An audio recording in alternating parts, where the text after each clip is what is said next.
और जैसे हम बिजनेस करते हैं तो हमें होता है कि एक मंथली SIP हमारे लिए थोड़ा सा एक टफ टास्क होता है कि कभी तो बहुत अच्छा अमाउंट है अकाउंट में, कभी बिल्कुल नहीं है। तो हमें होता है कि लमसम में रहें।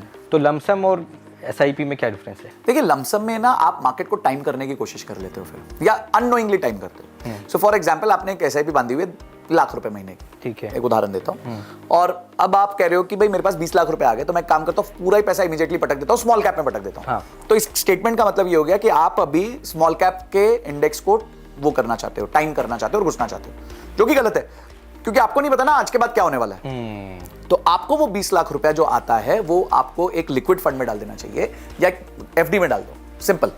और उस FD से SIP करो और धीरे धीरे पैसा डालो। पैसा हमेशा सिस्टमैटिकली डालो, ओके। लमसम मत डालो, क्योंकि लमसम में आप क्या हुआ, अचानक से 10% क्रैश हो गया ना, तो उसको वापस जीरो पे आने में, जहां पे आपने डाला था उसमें पता चलता है कभी-कभी। लेकिन अगर मैंने कोई 50 लाख रुपए लमसम में डाल दिए, हाँ, तो मैं 24 साल के लिए भूल जाऊं, तो वो भी हाँ, अगर आपकी अवधि लंबी है तो कोई प्रॉब्लम, तो कोई प्रॉब्लम नहीं, तो कोई इशू नहीं। अगर आपकी अवधि 24 साल है तो आपको पता ही है 24 साल में बढ़ना है फंड। अब बताता हूँ, मेरे कई फंड्स थे जो मैंने समझो 50 रुपए यूनिट पे लिए, 4 साल बाद वो 40 रुपए पे आ गए। 4 साल बाद 50 में लिए था एवरेज, वो 40 हो गया, और आज वो 220-230 रुपए। तो ये अगर आप लंबे समय के लिए मार्केट में रहते हो ना, तो ये सब इवन आउट हो जाता है और एक आपको अच्छा रिटर्न बनता है। पर आपको सालाना वो रिटर्न नहीं बनेगा जो FD में दिखता है। FD में आपको दिखता है भाई आज मैंने लाख रुपए डाले थे, साल के अंत में 1,08,000 हो गए।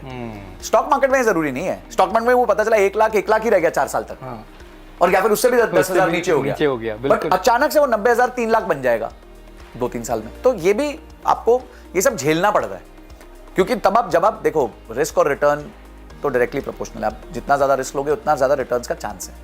अगर आप रिस्क ही नहीं लोगे, आप सिर्फ FD में डाल दोगे, तो लीनियरली पैसा ग्रो होगा। ठीक है, जैसे जॉब है, जॉब में आपको पता है सालाना 10-20% से ज्यादा की ग्रोथ नहीं होती। बिजनेस है, उसमें प्रॉफिट डबल भी हो जाता है, ट्रिपल भी हो जाता है। तो ये यही है, इट्स जॉब वर्सेस बिजनेस। तो इस तरीके का आपको इन्वेस्टमेंट का जर्नी रखना चाहिए।